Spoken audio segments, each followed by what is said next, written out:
Kwa hiyo sasa kwa kuzingatia hilo, tulikuja na mradi huu wa kutoa ruzuku kwa majiko ambayo yanatumia kuni zile zile, yanatumia mkaa ule ule, au yanatumia mkaa mbadala na kuni mbadala, lakini kwa kiwango ambacho ni efficiency, lakini emission ya hewa chafu inakuwa imepungua kwa kiasi kikubwa,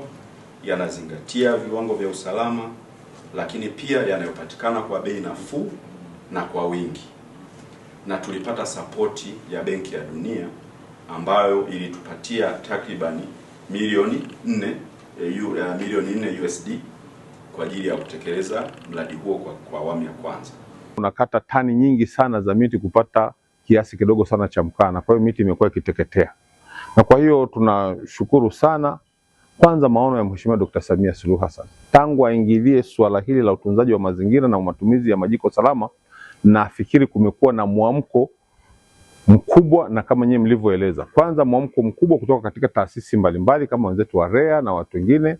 lakini vile vile na wananchi vile vile katika kutengeneza majiko haya ambayo ni majiko salama, majiko banifu.